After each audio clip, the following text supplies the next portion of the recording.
Hey guys, welcome back to my channel.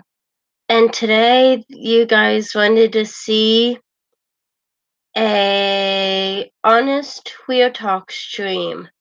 So today I'm going to be talking about what happened over a year ago.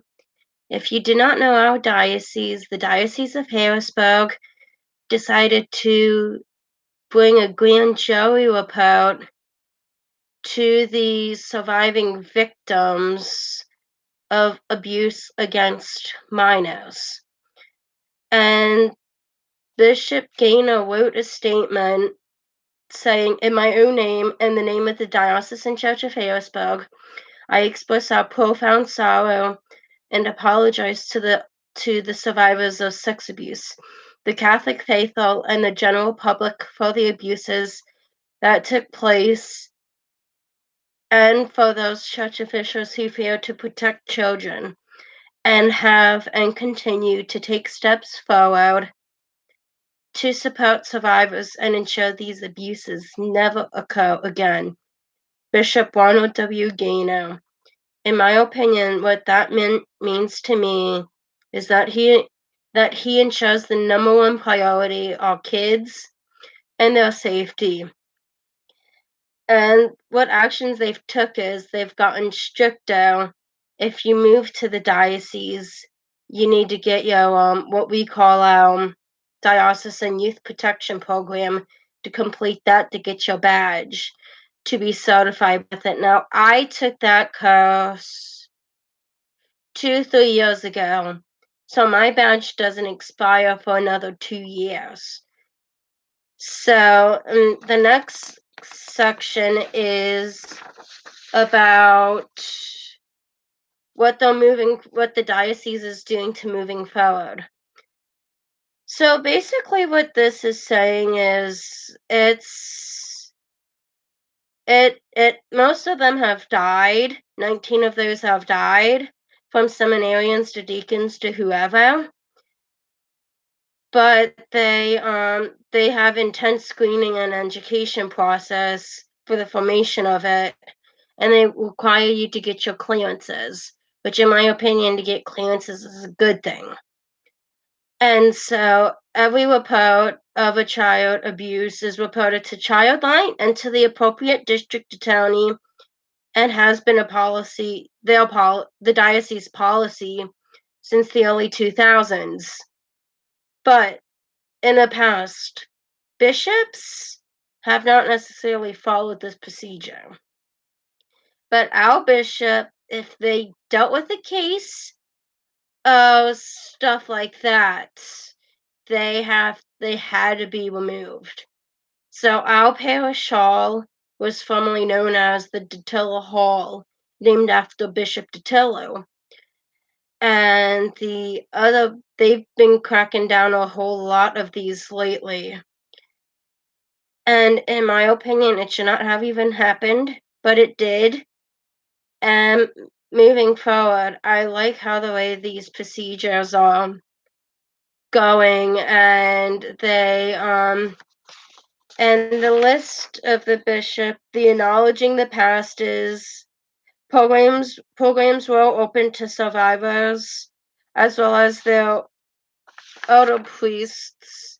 112 survivors participated in the program.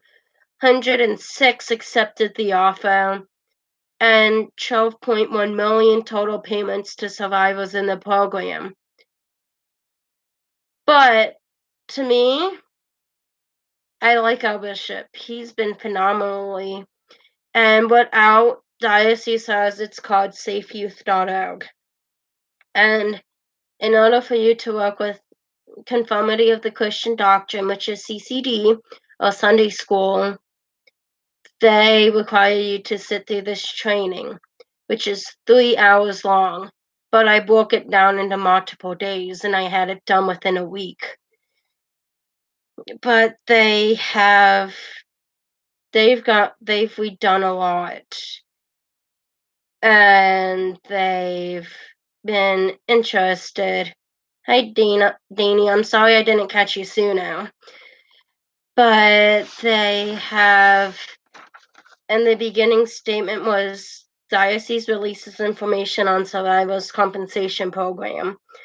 Harrisburg, PA. Today, Wednesday, August 14th, 2019, the Roman Catholic Diocese of Harrisburg released the following statement 1 year after the release of the grand jury report, highlighting our efforts over the past year to support survivors and make our diocese a safe place for children. And Bishop Gaynor went on to post this following statement, and I quote, in my own name and in the name of the Diocesan Church of Harrisburg, I express our profound sorrow and apologize to the survivors of child sex abuse. The Catholic faithfully and the general public for the abuses that took place, and for those church officials who failed to protect children and have and will continue to take steps forward to support survivors and ensure these abuses never occur again. These priests that have either A, been convicted, are totally removed from their pastoral duties until they know that it's cleared. But in some cases, there was a priest in the Philadelphia diocese who was falsely accused. And unfortunately, that makes it difficult because now he has to live with the accusation the rest of his life, even though there was nothing he did wrong. It was just they, I guess you can quote, they wanted to throw a few minutes of fame and they wanted to accuse this priest in the Archdiocese of Philadelphia, but it sticks with them for the rest of their life. And you're welcome, Danny, for talking about this. Yes, it is a difficult subject. I love working with kids. And as a Catholic, all I can say is this year, the news has been all over it. And they covered it a year later, and they're saying the diocese is doing nothing. They have. But it's just a matter of people wanting to do something. And I can see where they're coming from. The priests were supposed to help them, this and that, da da da da. But I've got a wonderful priest at my church. He's absolutely phenomenal. His name's Father Shaman. And this guy loves kids.